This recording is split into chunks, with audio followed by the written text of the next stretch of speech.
So hello and welcome back मेरे देश के प्यारे भविष्यों मोस्ट आईएमपी 2 मार्क्स के क्वेश्चन ज्योग्राफी से।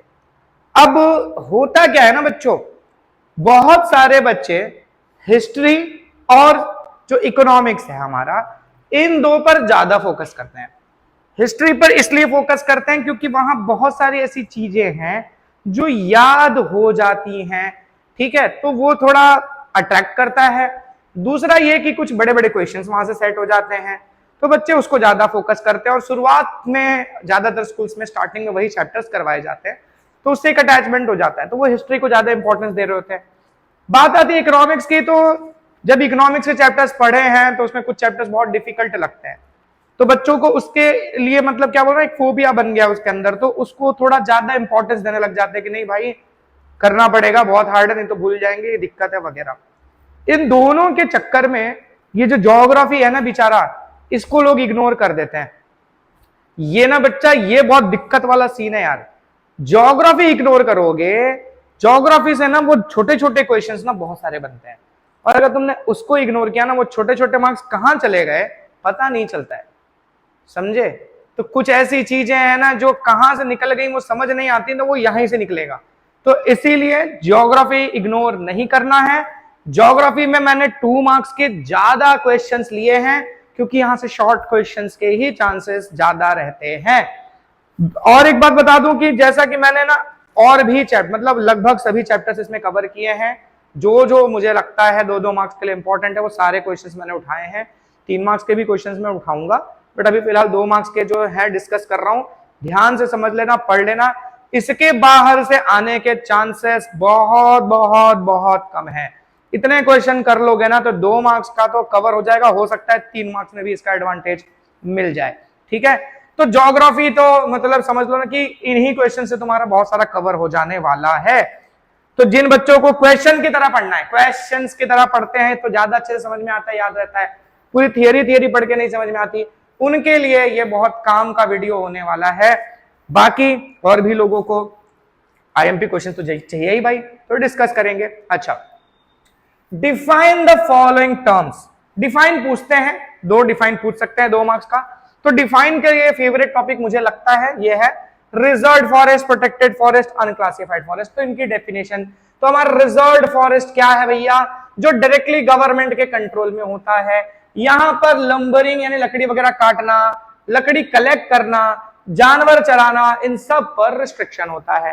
प्रोटेक्टेड फॉरेस्ट जो है, जो कि एडमिनिस्ट्रेशन देखता है, एडमिनिस्ट्रेशन, लेकिन कंट्रोल तो है एडमिनिस्ट्रेशन का, पर कंप्लीट रिस्ट्रिक्शंस नहीं है। जैसे कि लकड़ियां कलेक्ट करना अलाउड है, जानवरों को भी चराना यानी पास्चरिंग भी अलाउड है, लेकिन परमिशन लेने के बाद, ठीक है। और तुम चीजों को नुकसान नहीं कर सकते, वहां पेड़ पौधों को नुकसान नहीं करना है, बाकी परमिशन है लकड़ी कलेक्ट करने के लिए भी और जानवरों को चराने के लिए, यहां तो रिस्ट्रिक्शन है, यहां अलाउड है, ठीक है। तो ये फर्क। तीसरा अनक्लासिफाइड फॉरेस्ट, मतलब जो किसी दोनों में से किसी भी कैटेगरी में नहीं आता है, यहां हर तरह की चीजें हो सकती हैं, कोई रुकावट नहीं है, गवर्नमेंट इसमें इंटरफेयर नहीं करती। फिर बात करें स्टेट फॉरेस्ट, कम्युनल फॉरेस्ट और प्राइवेट फॉरेस्ट, इन तीनों में भी कोई डेफिनेशन में दे सकते हैं।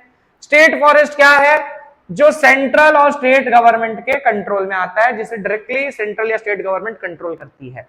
कम्युनल फॉरेस्ट या कम्युनिटी फॉरेस्ट क्या है, जो किसी एक लोकल एरिया का हो सकता है, वहां के लोग, वहां का समाज, या वहां की जो लोकल गवर्नमेंट ऑर्गेनाइजेशंस हैं, जैसे ग्राम पंचायत हो सकता है, म्युनिसिपैलिटी हो सकता है, म्युनिसिपल कॉर्पोरेशन हो सकता है, ये लोग उसको हैंडल करते हैं, तो that is community forest.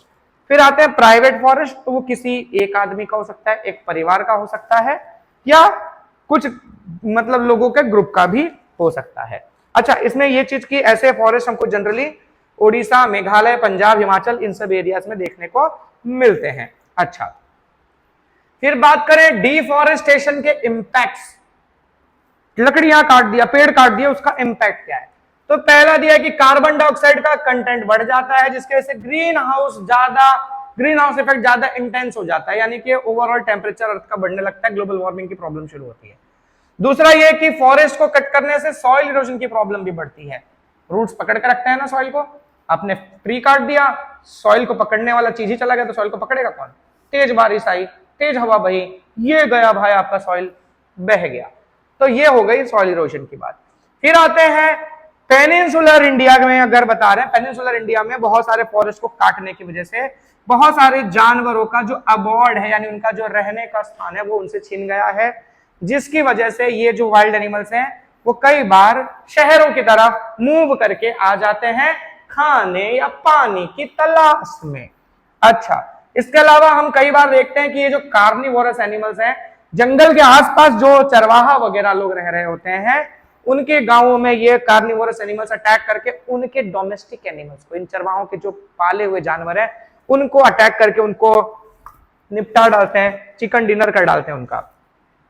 Climate change पे भी असर पड़ा है, क्लाइमेट के ऊपर भी इसका बुरा असर पड़ता है। ठीक है, तो ये पॉइंट्स है हमारे, ये 2 मार्क्स के हिसाब से 4 पॉइंट्स इनफ होते हैं। ठीक है, आपको उतने ही लिखने हैं। ठीक है, हाँ अगर कोई हिस्ट्री का टॉपिक है और 2 मार्क्स में पूछा है तो जितना चीज आपको उसका पता है लिख दो। ठीक है, तो वहां थोड़ा एक्सपेक्टेड है, वैसे उन लोग लिख के देंगे आपको कि भाई ज्यादा बड़ा क्वेश्चन होगा ना, कई बार ऐसा होता है कि 3 या 4 मार्क्स के लायक क्वेश्चन होता है और उसको 2 मार्क्स में पूछ लेते हैं, तो ऐसे केस में वो लोग लिख के दे देंगे कि एनी 4 पॉइंट्स लिखो। और अगर आपको भी ऐसा लग रहा है कि हाँ यार ये तो बड़ा क्वेश्चन और लिखा ही नहीं है इन लोगों ने कि कितने पॉइंट्स लिखना है, तो 4 ही लिखना, 4 पॉइंट्स बहुत होते हैं भैया 2 मार्क्स में। अब क्या है ना, तुम जोश जोश में क्या होता है कई बार कि भाई वो 4 मार्क्स के हिसाब से या 3 मार्क्स के हिसाब का क्वेश्चन है, उन लोगों ने 2 मार्क्स में पूछ लिया है, उनको ये है ना कि बच्चा इतना समझदार होना चाहिए कि उसको 4 ही पॉइंट लिखना है, तुम बैठ गए 8-10 पॉइंट लिखने, पेपर छूट जाएगा भाई, समझे। ये होता है, जब हमको आता है तो हम सोचते हैं कि सभी लिख देता हूं, इसमें तो कुछ नहीं कटवाऊंगा। अरे भाई 2 मार्क्स का है, तू 4 पॉइंट लिखेगा बेटा तो भी 2 ही मिलेगा, और 8 लिखेगा तो भी 2 ही मिलेगा, तो काय को 8 लिखेगा, पागल है क्या तू, समझा क्या। हाँ, right about project tiger. Project tiger बोल रहे हैं कि शुरुआत में इंडिया में बोल रहे हैं कि जो 20th सेंचुरी की शुरुआत में लगभग 40,000 टाइगर्स थे, पर इलीगल हंटिंग वगैरह की वजह से संख्या बहुत ज्यादा कम हो गई। इसको देखते हुए गवर्नमेंट ने 1971 में प्रोजेक्ट टाइगर शुरू किया। क्या पर्पस था कि टाइगर्स को उनके नेचुरल हैबिटेट में ही उनको प्रोटेक्ट किया जाए, जू वगैरह में नहीं ले जाया जाएगा, जहां वो रहते हैं उसी जगह पर उनको प्रोटेक्ट करने का अरेंजमेंट किया जाएगा ताकि उनका बैलेंस बढ़ जाए, नेशनल लेवल पर मेंटेन रहे। अच्छा, आज की डेट में बात करें तो 44 रीजन्स में प्रोजेक्ट टाइगर इंप्लीमेंटेड है। ठीक है, 2 मार्क्स के लिए बहुत है इतना। फिर एलिफेंट प्रोजेक्ट। अच्छा, एक चीज और, कुछ ना बच्चे डाइजेस्ट में से आंसर्स याद करते हैं। डाइजेस्ट में देखो करना चाहिए, कोई दिक्कत नहीं है, डाइजेस्ट में कोई बुराई नहीं है, पर आपको थोड़ा सावधान रहना है। क्या है ना, डाइजेस्ट में कुछ चीजें एक्स्ट्रा भी लिखी हुई हैं जो टेक्स्ट बुक में नहीं है, उसके अलावा भी चीजें वहां डाइजेस्ट में एक्स्ट्रा इंफॉर्मेशन वाली चीजें लिखी गई हैं, पॉइंट्स बढ़ाए गए हैं, उन्हें याद करने का कोई मतलब नहीं है। ठीक है, आप टेक्स्ट बुक के ही पॉइंट्स याद करो, समय बचाओ, ठीक है, और एनर्जी बचाओ। ठीक है, तो मैं देख रहा हूं, तो मैं जितने भी आंसर्स लिखता हूं मैं टेक्स्ट बुक की ही लाइनें लिखता हूं, मैं कोई एक्स्ट्रा लाइन नहीं लिखता। ठीक है, अच्छा, एलिफेंट प्रोजेक्ट क्या है। एलिफेंट प्रोजेक्ट शुरू हुआ था 1992 में। अच्छा, इसका भी पर्पस क्या था, एलिफेंट्स को प्रोटेक्ट करना, लेकिन उनके नेचुरल हैबिटेट में, जैसे टाइगर्स को नेचुरल हैबिटेट प्रोटेक्ट करना था, वैसे एलिफेंट्स को उनके नेचुरल हैबिटेट प्रोटेक्ट करना, साथ ही साथ उनका जो माइग्रेटरी कॉरिडोर है, ठीक है, उसको भी संभालना। ठीक है, जहां से वो माइग्रेट करके जैसे दूसरे की जगह जाते हैं उसको भी बचाना, ये इस प्रोजेक्ट का मेन पर्पस था। 26 प्रोटेक्शन जोन्स इंडिया में एलिफेंट को लेकर काम कर रहे हैं इस वक्त। इस प्रोजेक्ट के इंप्लीमेंट होने की वजह से एलिफेंट्स की संख्या काफी हद तक बढ़ी है, और सिर्फ वाइल्ड एलिफेंट्स के लिए ही नहीं, डोमेस्टिकेटेड एलिफेंट्स के लिए भी ये प्रोजेक्ट इंप्लीमेंट किया गया है, मतलब डोमेस्टिक एनिमल्स का भी इसमें ख्याल रखा जाएगा। तो आपको ये ट्रू फॉल्स में क्वेश्चन पूछ सकते हैं कि भैया डोमेस्टिकेटेड एलिफेंट्स के लिए भी ये प्रोजेक्ट काम करता है, तो ट्रू या फॉल्स, तो ट्रू, क्योंकि जनरली हम सब लोग देखते हैं सब मोस्ट ऑफ वाइल्ड एनिमल्स के लिए रखा गया है, तो तुम ये सोचोगे कि नहीं डोमेस्टिक वाले के लिए तो नहीं है, डोमेस्टिक के लिए भी है। ठीक है, अच्छा, प्रोजेक्ट राइनो। अब टाइगर वाले में तो नहीं आएगा ना डोमेस्टिक वाला, टाइगर कौन पालता है भाई घर में, नहीं पालता हो ना तुम, क्या पता कोई पालता हो तो भाई मैंने तो नहीं देखा। अच्छा, discuss in brief project rhino. Project rhino किस लिए बनाया गया, वन हॉर्न राइनो, इंडिया में पाया जाने वाला वन हॉर्न राइनो, उसको प्रोटेक्ट करने के लिए बनाया गया। ज्यादातर जो राइनोज हैं इंडिया के असम में पाए जाते हैं, इसके अलावा कुछ संख्या में वो वेस्ट बंगाल के सुंदरबन डेल्टा रीजन में भी देखने को मिलते हैं। इसी प्रोजेक्ट के थ्रू एक विजन सेट किया गया था, नाम रखा गया था राइनो विजन 2020। 2020 मैच नहीं खेलेंगे, 2020 साल की बात कही गई है जब प्रोजेक्ट इंप्लीमेंट हुआ, तो ये टारगेट रखा गया था कि 2020 आने तक देश में राइनोस की संख्या 3000 तक पहुंचानी है, इनका नंबर 3000 तक इंक्रीज करना है, और इसी के अकॉर्डिंगली ये प्रोजेक्ट लॉन्च किया गया था, राइनो विजन 2020। आपको 2 मार्क्स के क्वेश्चन में 1-1 मार्क्स के 2 क्वेश्चन भी पूछ सकते हैं, और उसमें 1 मार्क्स का ये लाइन भी दिया जा सकता है कि राइनो विजन 2020 क्या है भैया बताओ, तो याद रखना है। अच्छा, वल्चर प्रोजेक्ट, वल्चर के बारे में कहा जाता है क्लीनलीनेस वर्कर्स हैं, क्लीनलीनेस वर्कर्स, इनको हम स्कावेंजर्स कहते हैं, एवेंजर्स नहीं, स्कावेंजर्स, ठीक है। साफ सफाई करते हैं, कैसे साफ सफाई करते हैं, जो मरे हुए जानवर है ना उनके मीट वगैरह को ये खा जाते हैं, जिसकी वजह से गंदगी नहीं फैलती, बीमारी नहीं फैलती। अच्छा, ये 1 मार्क्स में भी क्वेश्चन पूछते हैं, ठीक है, क्लीनलीनेस वर्कर कौन है। देयर आर 9 सबस्पीसीज, कितनी सबस्पीसीज इंडिया में वल्चर की 9 अलग अलग वैरायटीज देखने को मिलती है, 9 याद रखना 1 मार्क्स के हिसाब से भी। अच्छा, फिर बोल रहे हैं कि देश में ना ये वल्चर्स की संख्या बहुत तेजी से कम हो रही थी, जिसको ध्यान में रखते हुए 2004 में वल्चर प्रोजेक्ट लॉन्च कर दिया गया। फिर बात करें सेंचुरी और नेशनल पार्क का डिफरेंस। सेंचुरी क्या है, अच्छा इसमें कुछ हद तक डोमेस्टिकेटेड एनिमल्स को ग्रेजिंग करना अलाउड है, यहां पर ग्रेजिंग पर कंप्लीट बैन है। फिर बात करें, ये wildlife sanctuary established for the protection of some species, कुछ स्पीसीज को लेकर टारगेटेड होता है, जबकि ये किसी 1 या 2 स्पीसीज के ऊपर टारगेटेड नहीं है, बड़े स्केल पर इसको इंप्लीमेंट किया जाता है। अच्छा, ह्यूमन एक्टिविटीज कुछ हद तक इसमें अलाउड है, यहां पर ज्यादा प्रोटेक्टेड जोन है, ये बहुत सारी चीजों पर रिस्ट्रिक्शंस होता है, ठीक है। एग्जाम्पल के तौर पर ले सकते हैं पेरियार, चंद्रप्रभा, एतुर नगरम, और नेशनल पार्क के एग्जाम्पल में काजीरंगा, कॉर्बेट, वेलावदार वगैरह, ठीक है। अच्छा, बायो रिजर्व जोन के ऊपर शॉर्ट नोट आ सकता है 2 मार्क्स के लिए। बायो रिजर्व जोन क्या है, इंटरनेशनल नॉर्म्स के हिसाब से, अंतरराष्ट्रीय कानूनों के हिसाब से बनाया जाता है, किसी जगह की फिजिकल और कल्चरल डायवर्सिटी दोनों प्रोटेक्ट करने के लिए ये बनाया गया है। Besides the vegetation, vegetation, insects के अलावा उस जगह की जमीन, वहां के लोगों का लाइफस्टाइल, ये सब चीजें प्रोटेक्ट की जाती है, मतलब कल्चर को भी प्रोटेक्ट किया जाता है। Special arrangements are created for research and training, इसमें रिसर्च और ट्रेनिंग के लिए बहुत स्पेशल अरेंजमेंट्स किए जाते हैं। साथ ही साथ हर तरह का एक्सटर्नल ह्यूमन मूवमेंट, कोई भी बाहरी आदमी का एंट्री यहां पर रिस्ट्रिक्टेड होता है। जनरली 5000 स्क्वायर किलोमीटर से भी बड़े एरिया में ये फैले होते हैं, यानी बहुत बड़े एरिया में बायो रिजर्व जोन्स एस्टैब्लिश किए जाते हैं। इंपॉर्टेंस ऑफ मल्टीपर्पज प्रोजेक्ट्स, पानी वाला चैप्टर आ गया। यहां पर क्या बोल रहे हैं, मल्टीपर्पज प्रोजेक्ट में क्या होता है, फ्लड कंट्रोल करने में काम आता है, सॉइल इरोजन रोकता है, ठीक है, पीने का पानी, इरिगेशन इंडस्ट्रीज का पानी मिलता है, सेटलमेंट्स को पानी मिलता है, रहने के जो एरियाज होते हैं वहां पानी पहुंचाया जाता है, इलेक्ट्रिसिटी जनरेट की जाती है यहां पर, इंटरनल वाटर ट्रांसपोर्टेशन में हेल्प मिलती है इससे, एंटरटेनमेंट यानी लोग वहां घूमने फिरने पिकनिक के लिए भी जाते हैं, और वाइल्ड लाइफ को प्रोटेक्ट करने के लिए जैसे फिशरी वगैरह को भी प्रोटेक्ट करने के लिए ये प्रोजेक्ट इंप्लीमेंट होता है। तो ये सारे इसके इंपॉर्टेंसेस। फिर बात करें right about distribution of irrigation in India, बहुत बहुत ज्यादा इंपॉर्टेंट क्वेश्चन है ये मेरी नजर में, ठीक है, बहुत इंपॉर्टेंट है, ध्यान रखना। अच्छा, बोल रहे हैं कि इंपॉर्टेंट जो इरिगेशन है इंडिया में, मतलब जिस तरह सिंचाई होती है उसमें क्या फर्क है, तो देखो कई जगहों पर अलग अलग एरियाज में बहुत ज्यादा डिफरेंस देखने को मिलता है हमारे देश में। एग्जाम्पल दिया है कोस्टल डिस्ट्रिक्ट, जैसे कि आंध्र प्रदेश के coastal district, delta region of Godavari Krishna rivers, फिर महानदी का डेल्टा, फिर कावेरी डेल्टा, इन सब में। इसके अलावा पंजाब, हरियाणा, वेस्टर्न यूपी में यहां बहुत ज्यादा इरिगेशन होता है, इंटेंसिव इरिगेशन वाले एरियाज हैं, ठीक है। मोर देन 40% रीजन का, मतलब जो एरिया है यहां पर उसमें मोर देन 40% एरिया में इरिगेशन होता है। मिजोरम की बात करें तो बहुत कम, 7.3% एरिया में ही इरिगेशन हो पाता है नेट सन एरिया में, जबकि वही पंजाब में देखें तो 90.8% एरिया में इरिगेशन अवेलेबल है। ये 1 मार्क्स के हिसाब से भी आपको याद रखना है, ठीक है। अच्छा, there is a vast difference between total area under irrigation and the total area sown. अब अगर देखा जाए तो जितने एरिया में हम खेती करते हैं और जितने एरिया में इरिगेशन फैसिलिटीज अवेलेबल हैं, ये इरिगेशन फैसिलिटी बहुत कम एरिया में अवेलेबल है एज कंपेयर्ड टू जितने एरिया में हम खेती करते हैं। तो ये सब चीजों पर काम करने की जरूरत है। वैसे हमको तो फिलहाल यही आंसर याद करना है एग्जाम के लिए, इतने से अभी फिलहाल मतलब रखना है। ठीक है, बात करें आगे, मॉडर्न एज को मिनरल एज क्यों कहा जाता है? पूछा हुआ क्वेश्चन है भैया, पूछा हुआ है। बोल रहे minerals have a large role in human progress, इंसान के प्रोग्रेस में बहुत बड़ा रोल है।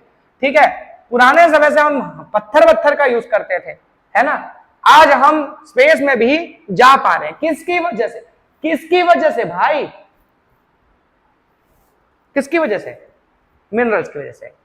Mains relation with mineral is very old and strong. Mineral से हमारा जो रिश्ता है ये बड़ा ही पुराना है। तो ये रिश्ता क्या कहलाता है पता हो ना हो, लेकिन रिश्ता पुराना जरूर है, तो याद रखेंगे। Today minerals are considered to be backbone of economic development of any nation. किसी भी देश की इकोनॉमिक डेवलपमेंट का बैकबोन है, रीढ़ की हड्डी है ये, यानी अगर मिनरल्स नहीं हो तो देश का डेवलपमेंट नहीं होगा।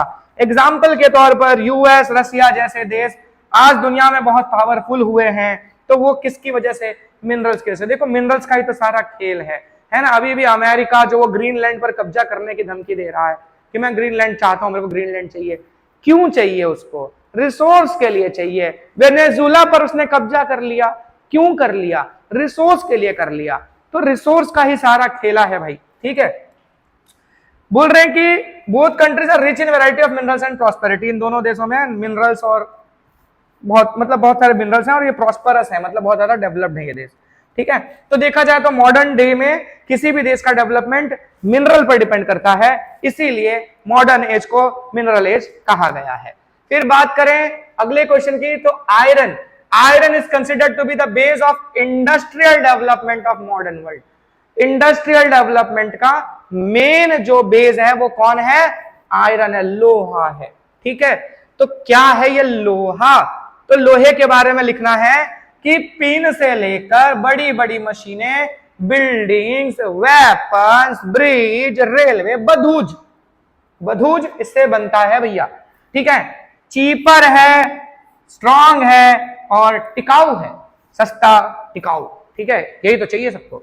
अच्छा, फिर easily available in most of the countries, लगभग हर देश में आसानी से मिल भी जाता है।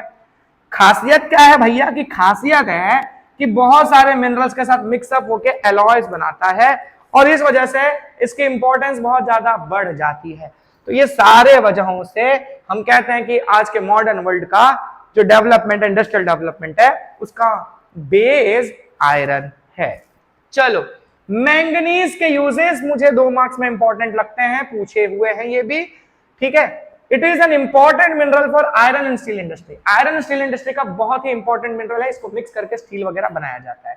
इसके अलावा केमिकल इंडस्ट्री में ब्लीचिंग पाउडर बनाने के लिए, इंसेक्टिसाइड्स, ड्राई बैटरी सेल्स और टाइल्स, ये सब बनाने में भी मैंगनीज का इस्तेमाल होता है। लेदर इंडस्ट्री में भी होता है, कांच बनाने में भी होता है, माचिस वाली इंडस्ट्री में भी होता है, फोटो खींच मेरी फोटो वाली इंडस्ट्री में भी यूज होता है, चाइना क्ले बनाने में भी यूज होता है और कलरफुल ईंटें जो होती हैं उनको बनाने में भी इसका इस्तेमाल होता है। कलर देता है ये चीजों के साथ मिक्सअप होकर, इसलिए कलर ब्रिक्स में भी इसका इस्तेमाल होता है। एक लाइन लिखी गई कि रेल की पटरियां हैं उसमें मैंगनीज मिक्स किया जाता है तो उसको फ्लेक्सिबिलिटी और स्ट्रेंथ दोनों मिलती है, मोर फ्लेक्सिबल और स्ट्रॉन्गर बन जाती हैं ये पटरियां मैंगनीज के मिक्स करने की वजह से। इसके अलावा बोल रहे हैं steel is used in machines to break rocks. अच्छा, पत्थरों को तोड़ने के लिए और ग्राइंड करने के लिए, दोनों के लिए स्टील का इस्तेमाल होता है और उस स्टील को बनाने के लिए मैंगनीज भाई का इस्तेमाल होता है। क्या याद रखेगा कि भूल जाएगा? बोल, भूलेगा कि याद रखेगा? भाई याद रखना पड़ेगा, तो बोर्ड के बाद भूल जाइयो। ठीक है, कोई नहीं पूछने आ रहा। ठीक है, कोई साइंस ले लेगा, कोई कॉमर्स ले लेगा, हाँ ह्यूमैनिटीज वाले हो तो तुम याद रखो, लेकिन बोर्ड तक रख लो यार याद। वैसे तो ना जो जीवन में पढ़ रहे हो हमेशा याद रहे तो अच्छी बात है, बट क्या यार सब कुछ थोड़ी ना याद रहेगा, है ना। तो प्रैक्टिकल अगर बात करें तो एटलीस्ट एग्जाम तक तो याद रखो। कॉपर की यूटिलिटी, कॉपर का इस्तेमाल प्रिमिटिव टाइम से यूज करते आ रहे हैं। पहला मिनरल जो इंसान ने यूज करना शुरू किया दैट इज कॉपर। इसकी मिक्सिंग प्रॉपर्टी की वजह से बहुत ही इंपॉर्टेंट है ये। बेल मेटल बनता है इसको जब हम टिन से मिक्स करते हैं और जब जिंक से मिक्स करते हैं तो बनता है ब्रास। तो ये 2 एलॉयज इसके खास। ठीक है, ये 1 मार्क्स के हिसाब से भी याद रखना, बेल मेटल और ब्रास। ठीक है, कैसे बनता है याद रखना, 1 मार्क्स के लिए भी इंपॉर्टेंट है। अच्छा, बोल रहे इलेक्ट्रिक इक्विपमेंट इंडस्ट्री में बहुत इंपॉर्टेंस है इसकी, टेलीफोन बनता है, रेडियो, टेलीविजन सब बनता है। फिर गुड कंडक्टर है इलेक्ट्रिसिटी का, ठीक है। इसके अलावा इंसेक्टिसाइड्स बनाने में, एक्सप्लोसिव्स बनाने में, कलर्ड ग्लास, कॉइन, प्रिंटिंग, इन सब में भी कॉपर का इस्तेमाल होता है। What is the name of lead ore? Lead के ओर का नाम क्या है? और भैया उसके यूजेस बता दो। तो लेड के ओर का नाम गैलेना है। ये 1 मार्क्स का भी क्वेश्चन बन सकता है। मैं 1 मार्क्स के भी साथ साथ बोलते जा रहा हूं। 1 मार्क्स में ना गुजरात बोर्ड बहुत गेम करता है भाई, 1 और 2 मार्क्स में ही खेलता है, वो वहीं चपेट देता है बच्चे को। पीछे के सेक्शन में ज्यादा परेशान नहीं करते हैं, सी डी में नहीं परेशान करेंगे तुमको, ए और बी में ही रुलाएंगे तो रुलाएंगे, ठीक है। तो इसको ज्यादा सीरियसली प्रिपेयर करके रखना, ठीक है। मैंने 2 मार्क्स वाले का ही वीडियो पहले क्यों बनाया? इसीलिए बनाया, समय रहते ये ज्यादा अच्छे से कर लेगा ना भाई तू, तो तेरे को आगे चल के मेहनत कम करना पड़ेगा। समझे क्या? समझा? चलो अभी बोलेगा it is soft and heavy in weight. Lead जो होता है सॉफ्ट होता है और भारी होता है, वजन भी ज्यादा होता है उसका। अच्छा, क्या क्या बनता है? एलॉयज बनते हैं, इलेक्ट्रिक वायर्स बनते हैं, कलर बनता है, वेपन बनता है, ग्लास, रबर, स्टोरेज बैटरी वाला याद रखना, लेड एसिड बैटरीज जो बनती है ना। अच्छा, ये वाले देखो। अच्छा, फिर माइका, ठीक है, ससुराल माइका वाला नहीं, माइका मिनरल। बोल रहे इंडिया फर्स्ट रैंक पर आता है दुनिया में माइका प्रोडक्शन में। इसकी खासियत क्या है माइका की? फायर रेजिस्टेंस है और इलेक्ट्रिसिटी का बेड कंडक्टर है, ठीक है। इस वजह से इसको इलेक्ट्रिक कंपोनेंट्स में यूज करते हैं, उसको इंसुलेशन प्रोवाइड करने के लिए बहुत इसका इस्तेमाल होता है, ठीक है। इलेक्ट्रिकल गुड्स बनाने में, इलेक्ट्रिक मोटर्स, डायनेमोस, रेडियो, टेलीफोन, इन सब में, कार वार में भी यूज होता है। बिहार, झारखंड और आंध्र प्रदेश और राजस्थान भी है, ये 4 स्टेट्स हमारे लीडिंग प्रोड्यूसर्स हैं माइका के। सबसे ज्यादा इंडिया में जो माइका पाया जाता है वो वैरायटी कौन सी है? मुस्को वाइट वैरायटी का, मुस्को, ठीक है, मुस्को वैरायटी का माइका जो है वो इंडिया में सबसे ज्यादा पाया जाता है। अच्छा, हालांकि माइका है तो बहुत सारा, फिर भी डिमांड भी ज्यादा है, तो दूसरे देशों से इंपोर्ट भी करना पड़ता है भैया। लाइमस्टोन यानी चूना वाला पत्थर का यूज बताओ। तो चूना वाला पत्थर का यूज सीमेंट बनाने में सबसे ज्यादा होता है, ठीक है। सीमेंट का मेन कंपोनेंट ही है लाइमस्टोन। इसके अलावा आयरन स्मेल्टिंग, वो आयरन पिघलाने में उधर था उसका जो प्यूरिफिकेशन करते हैं ना, ओर से मेटल को ऑब्टेन करने का, उसमें भी लाइमस्टोन का इस्तेमाल होता है। केमिकल इंडस्ट्री में होता है, सोडा एश बनता है, सोप, कलर्ड केमिकल्स, ये सब इससे बनता है, ठीक है, लेड से। फिर why there is an increase in the usage of non conventional energy today? आज की डेट में नॉन कन्वेंशनल एनर्जी सोर्सेस का यूज क्यों बढ़ता जा रहा है? भाई ये तो तुम ना लॉजिकली भी सोच के बता सकते हो, पर फिर भी मैंने इधर पॉइंट्स लिखे हैं, ठीक है, तेरा हेल्प करने के लिए लिखे लाएगा, टेंशन नहीं लेने का। तो रिसोर्सेज लाइक कोल और मिनरल ऑयल बहुत लिमिटेड क्वांटिटी में, जो आज की डेट की इकोनॉमी देखें तो जो जिन चीजों पे डिपेंडेंट है सबसे ज्यादा, ये दोनों की संख्या बहुत कम है, अमाउंट कम अवेलेबल है। अच्छा, और इनके बहुत ज्यादा यूज होने की वजह से नियर फ्यूचर में खत्म होने की कगार पर आने वाले हैं, ये सब खत्म होने वाले हैं, ठीक है। तो इसलिए कोशिशें हैं कि हम इन्हें कंजर्व करें लंबे समय के लिए, और इसके लिए हम अल्टरनेटिव सोर्सेज जैसे कि wind energy, solar energy, biogas, tidal energy, इनके ऊपर ज्यादा फोकस कर रहे हैं। दूसरी चीज ये कि ये जो सोर्सेस है रिन्यूएबल हैं, जल्दी से वापस अवेलेबल हो जाते हैं नेचर में, तो इस वजह से लगभग इनएग्जॉस्टिबल है, मतलब खत्म नहीं होंगे, ठीक है। जल्दी जल्दी रिन्यू होते हैं तो अवेलेबल रहते हैं टाइम टू टाइम, तो इसको कहेंगे इनएग्जॉस्टिबल भी है। तो इस वजह से दूसरा ये कि इसमें से मोस्ट ऑफ रिसोर्सेज ऐसे हैं जो कि पोल्यूशन नहीं करते, जबकि जो पुराने कन्वेंशनल सोर्सेस है मोस्टली पोल्यूशन करते हैं, पर ये पोल्यूशन नहीं करते। तो इन सारी वजहों की वजह से हम नॉन कन्वेंशनल रिसोर्सेज की तरफ ज्यादा अट्रैक्ट हो रहे हैं, उसके ऊपर ज्यादा फोकस हो रहा है, ज्यादा इसके ऊपर डेवलपमेंट हो रहा है। फुल फॉर्म लिखने के लिए देंगे केस का और गीडा का। केस है commission for additional sources of energy, additional sources of energy non conventional sources के लिए। GIDA Gujarat energy development agency, ठीक है। तो ये भी एनर्जी डेवलपमेंट, दोनों एक तरह से नॉन कन्वेंशनल सोर्सेस के लिए काम करती हैं, ठीक है, याद रखना भैया, ठीक है, आएगा पेपर में, याद रखना। Right about progress of India in solar energy. Solar energy में इंडिया के प्रोग्रेस के बारे में, अब इसको कई तरीके से पूछ सकते हैं। देखो यार, कोई भी क्वेश्चन ना जैसा मैंने लिखा है ना, ऐसा ditto same to same line आ जाए, आ सकता है, बहुत सारा चांसेस है कि आ जाएगा, पर हो सकता है उसको थोड़ा ट्विस्ट करके भी पूछे। पर आपको इतना सेंस होना चाहिए कि ये जो सेंटेंस है, जो क्वेश्चन लिखा है, इसका मीनिंग क्या है, वो मीनिंग आप इंटरप्रेट करोगे तो आपको तुरंत लिंक मिल जाएगा। तो थोड़ा सेंटेंस इधर उधर करके पूछते हैं, वैसे सारे में नहीं पूछेंगे, एक दो क्वेश्चन तो इधर उधर करते हैं हम लोग, तो उस हिसाब से प्रिपेयर करना, ठीक है। समझना, क्वेश्चन को समझना, ऐसा नहीं सोलर एनर्जी वाला, अच्छा सोलर एनर्जी में ये लिखना है, अरे भाई सोलर एनर्जी में क्या पूछा है, क्वेश्चन तो समझ, क्वेश्चन समझ के फिर करना है, ठीक है। अच्छा, तो सोलर एनर्जी के डेवलपमेंट के बारे में, इंडिया में किस तरह से सोलर एनर्जी डेवलप हो रहा है उसके ऊपर लिखना है, ठीक है। तो बोल रहे हैं कि इंडिया बहुत लंबा, मतलब अच्छा खासा प्रोग्रेस कर चुका है इस फील्ड में। सोलर कुकर्स हम कुकिंग के लिए यूज करते हैं, सोलर हीटर्स हीटिंग के लिए यूज करते हैं, पानियों को गर्म करने के लिए। अच्छा, इलेक्ट्रिसिटी प्रोड्यूस करने के लिए भी हम सोलर एनर्जी का इस्तेमाल करते हैं, सोलर पैनल्स की मदद से। Gujarat state gets maximum solar energy in India, सबसे ज्यादा सोलर एनर्जी इंडिया में कौन, किसको मिलता है, गुजरात को मिलता है। इसमें गीडा का रोल, अभी पीछे फुल फॉर्म पढ़ा हमने, गीडा ने एक सोलर कोल्ड स्टोरेज बनाया हुआ है छाणी के पास, जो कि वडोदरा में पड़ता है। यहां जो ये कोल्ड स्टोरेज है, इसकी कैपेसिटी है 10 टन की, पूरा का पूरा सोलर एनर्जी से ऑपरेटेड है। इसके अलावा कई जगहों पर जहां इलेक्ट्रिसिटी की सप्लाई नहीं है, वहां स्ट्रीट लाइट्स वगैरह, ठीक है, इरिगेशन के लिए, टेलीविजन वगैरह चलाने के लिए, सबके लिए सोलर एनर्जी से काम चलाया जाता है। फिर बोल रहे हैं भुज के पास माधोपुर में एक सलाइन ओशन वाटर का डिसैलिनेशन प्लांट बनाया है, मतलब जो समंदर का पानी है उसका नमक निकालकर उसको पीने लायक बनाने के लिए डिसैलिनेशन प्लांट चलाया जाता है। वो डिसैलिनेशन प्लांट पूरी तरह से सोलर एनर्जी पर ऑपरेटेड है। कहां पर है, माधोपुर नियर भुज, ये वाला और ये छानी वाला, 1 मार्क्स के हिसाब से भी याद रखना। अच्छा, फिर use of equipment working on solar energy is increasing in country today.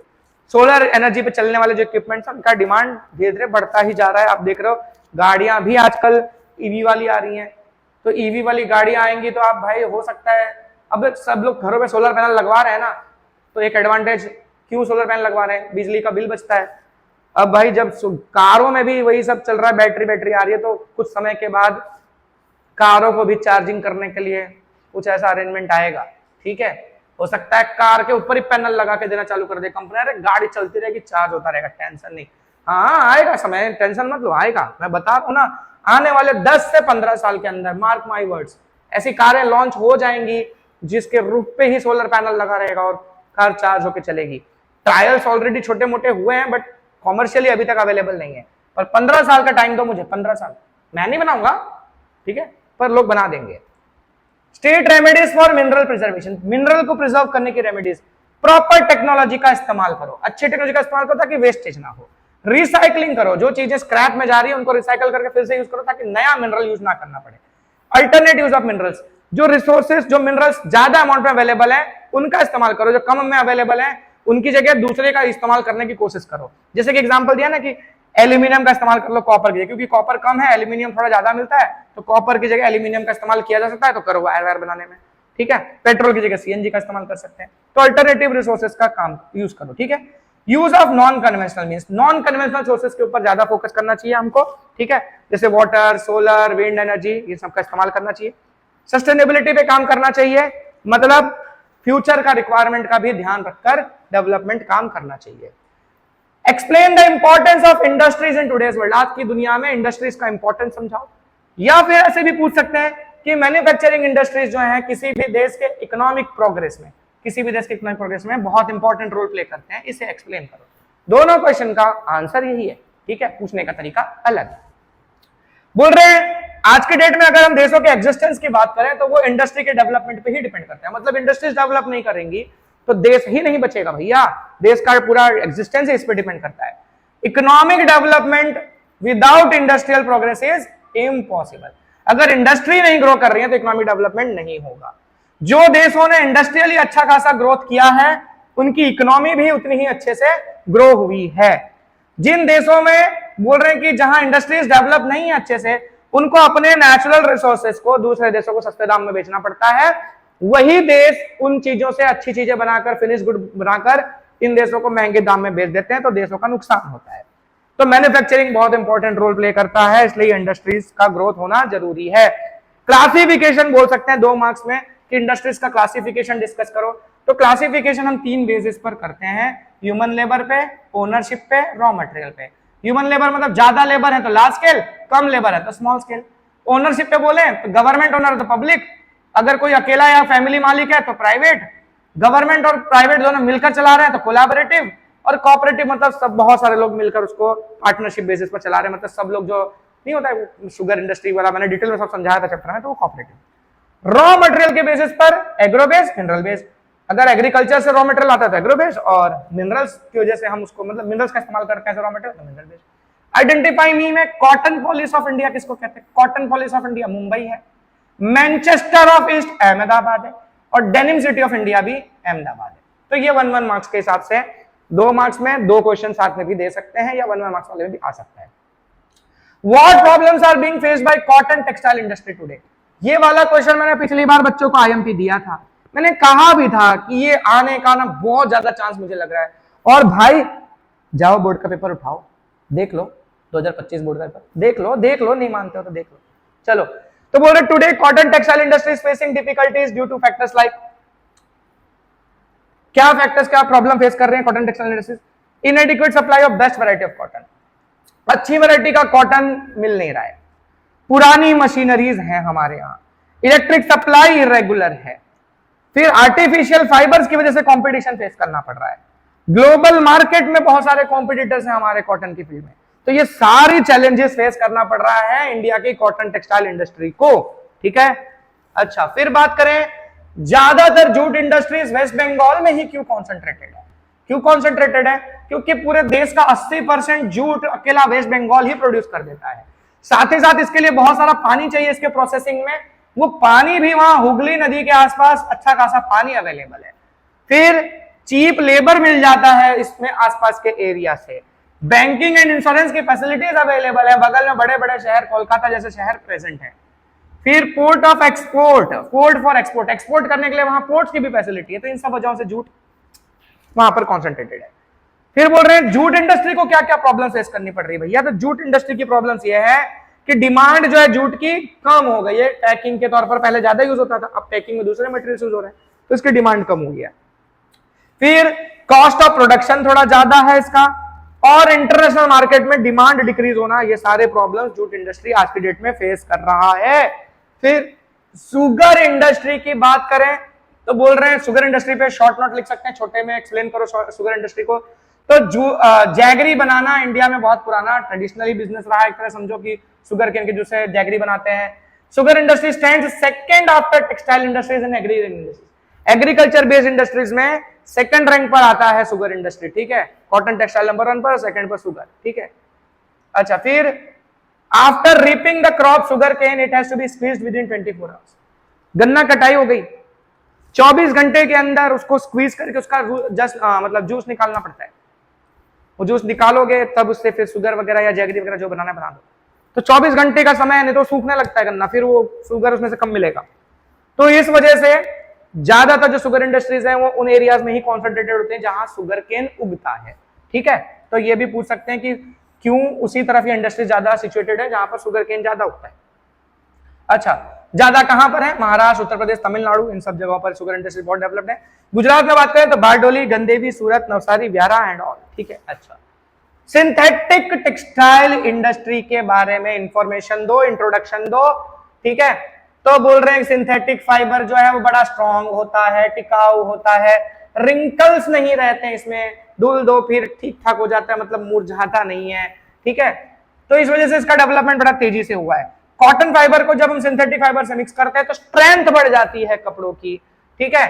ज्यादातर ये इंडस्ट्री कहां पर है? केरला, गुजरात, उत्तर प्रदेश, वेस्ट बंगाल सब में मौजूद है, ठीक है। अच्छा, फिर बात करें एल्यूमिनियम रिफाइनिंग इंडस्ट्री की, तो एल्यूमिनियम रिफाइनिंग एक इंपॉर्टेंट इंडस्ट्री है।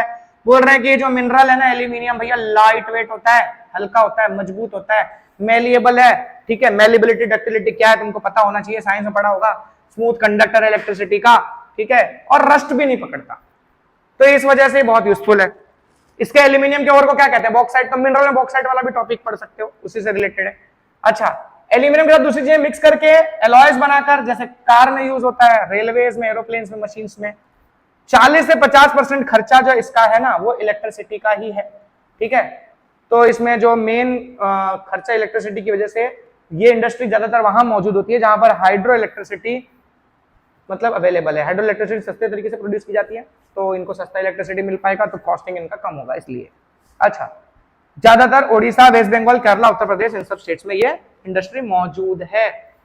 केमिकल इंडस्ट्री, अब गुजरात से हो तो भैया केमिकल इंडस्ट्री के बारे में नहीं पता होगा तो शर्म की बात है, तो ये याद रखना जरूरी है। दो तरह के होते हैं, ऑर्गेनिक और इनऑर्गेनिक। पेट्रोकेमिकल जो है वो मेन ऑर्गेनिक केमिकल है। ठीक है, अच्छा, आर्टिफिशियल फाइबर्स में, रबर्स में, प्लास्टिक गुड्स, कलर केमिकल्स सब बनाने में इसका इस्तेमाल होता है। ऑर्गेनिक केमिकल इंडस्ट्री ज्यादातर ऑयल रिफाइनरीज के आसपास या पेट्रोकेमिकल सेंटर्स के आसपास ही प्रेजेंट होती है। इनऑर्गेनिक केमिकल्स का यूज जैसे फॉस्फोरिक एसिड, नाइट्रिक एसिड सब बनाने में होता है।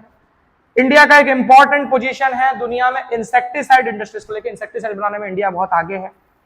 गुजरात केमिकल इंडस्ट्री में इंडिया के अंदर लीडर है। ठीक है, सबसे ज्यादा केमिकल प्लांट्स गुजरात में ही है। इसमें main centres Ahmedabad, Vadodara, Ankleshwar, Bharuch etcetera. फिर बात करें प्लास्टिक इंडस्ट्री को, सनराइज इंडस्ट्री क्यों कहा गया है? सनराइज इंडस्ट्री यानी सूर्योदय वाली इंडस्ट्री क्यों कहा गया है? तो क्योंकि जो रॉ मटेरियल, क्या बोल रहे हैं यहां पर, there has been a constant increase in the demand of raw material for plastic.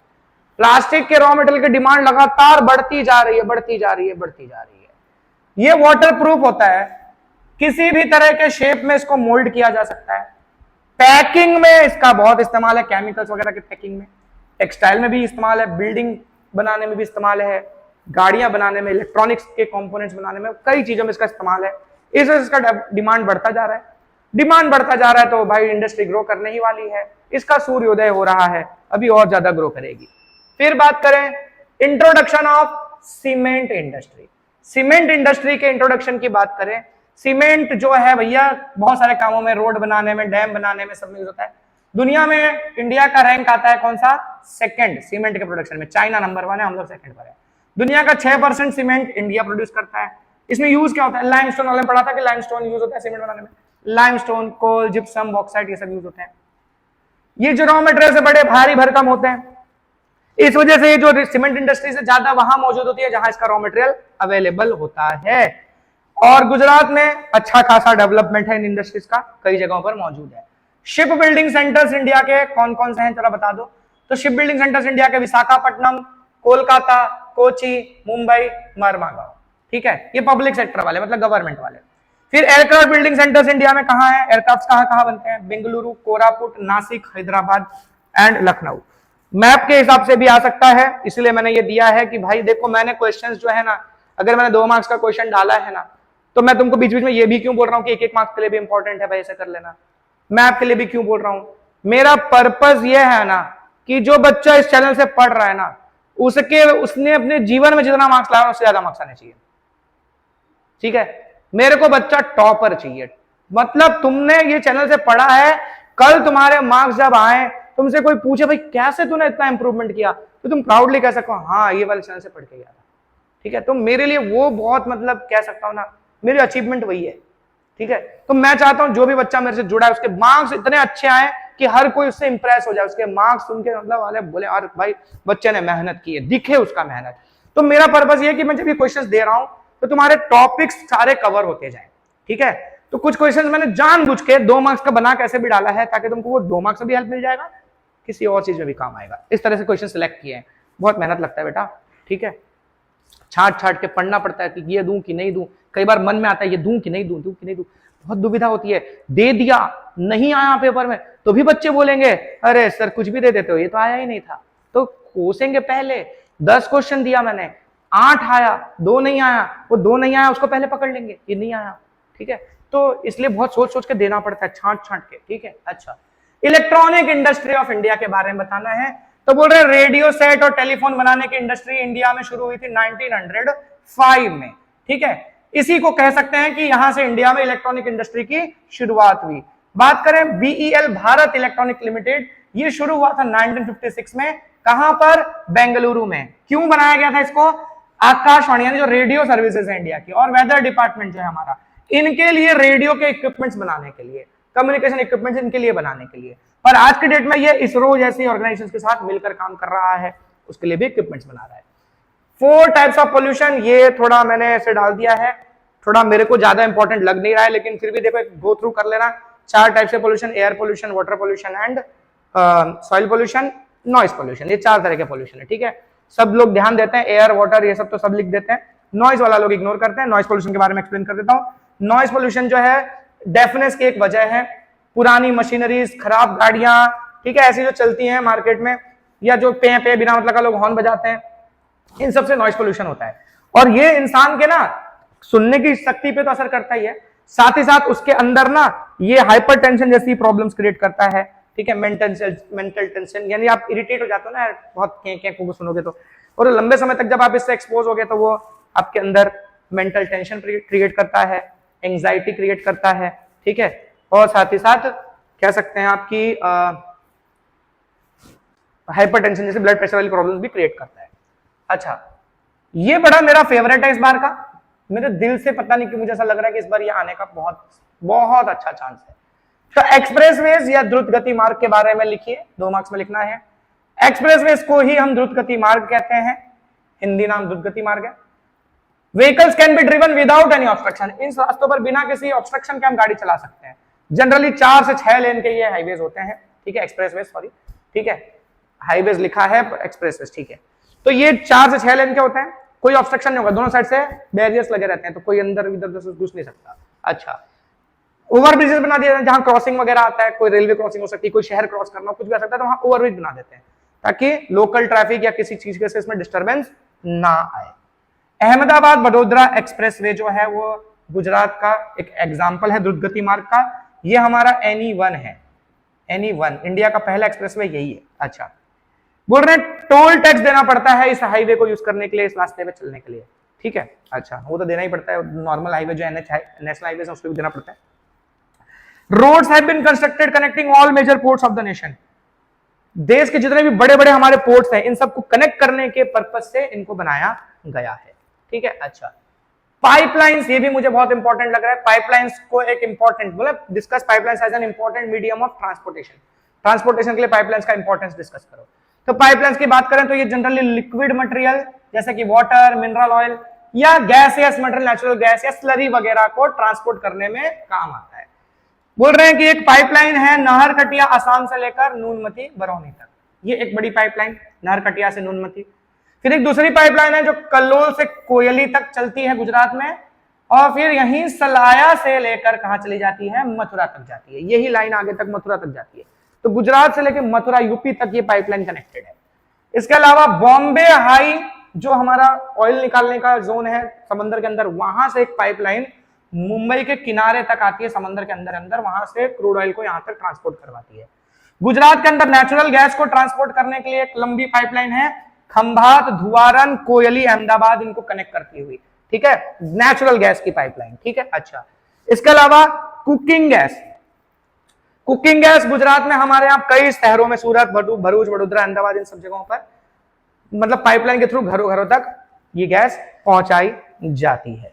ठीक है, अच्छा, right about import and export trade off India, India का इंपोर्ट और एक्सपोर्ट ट्रेड एक्सप्लेन करो। तो इंपोर्ट ट्रेड ऑफ इंडिया क्या कहता है कि इंडिया में आयरन सफिशिएंट अमाउंट में प्रोड्यूस नहीं होता, तो हम दूसरे देशों से इंपोर्ट करते हैं आयरन और कॉपर को। ठीक है, अच्छा, इंपोर्ट मतलब जो हम दूसरे देशों से ला रहे हैं, और एक्सपोर्ट जो हम दूसरे देशों को बेच रहे हैं, तो दोनों एक्सप्लेन करना है। तो हम आयरन वगैरह, कॉपर वगैरह इंपोर्ट करते हैं। इसके अलावा पेट्रोलियम जैसे मिनरल ऑयल, लुब्रिकेंट्स, ये सब भी हम दूसरे देशों से खरीदते हैं क्योंकि हमारे पास सफिशिएंट अमाउंट में प्रोड्यूस नहीं होता। ठीक है, हमारी मशीनें, ट्रांसपोर्टेशन सिस्टम को चलाने के लिए। एक्सपोर्ट ट्रेड की बात करें तो हम कई चीजों का ऐसा है कि रॉ मटेरियल्स को इंपोर्ट करते हैं, देखो लिखा है इंपोर्ट रॉ मटेरियल्स, फिर उससे चीजें बनाते हैं और फिर वो दूसरे देशों को बेच देते हैं, तो ये भी काम करते हैं हम लोग। ठीक है, दिमाग तो है हमारे पास। फिर हमारा जो एक्सपोर्ट है, हम एक्सपोर्ट क्या करते हैं, आयरन ओर एक्सपोर्ट कर रहे हैं, देखो ओर दूसरों को भेज रहे हैं, वो रिफाइनिंग करके फिर और की चीजें, वो आयरन हमको भी बेच रहे हैं। क्या है मतलब, देखो आयरन ला भी रहे हैं, आयरन एक्सपोर्ट भी कर रहे हैं। एक्सपोर्ट क्या कर रहे हैं, ओर जो रॉक वॉक निकलता है ना, उसको फिर भेजते हैं, वो लोग उसका रिफाइनिंग करके प्योर आयरन बना के फिर उसका चीजें बनाते हैं, और कई बार हम ये प्योर आयरन दूसरे देशों से खरीदते हैं। अच्छा, इसके अलावा इंजीनियरिंग के सामान भी हम बेचते हैं दूसरे देशों को, साइकिल, पंखा, सिलाई machine, car, railway coaches, computer software, ये सब चीजें अब हम दूसरे देशों को एक्सपोर्ट करने लगे हैं।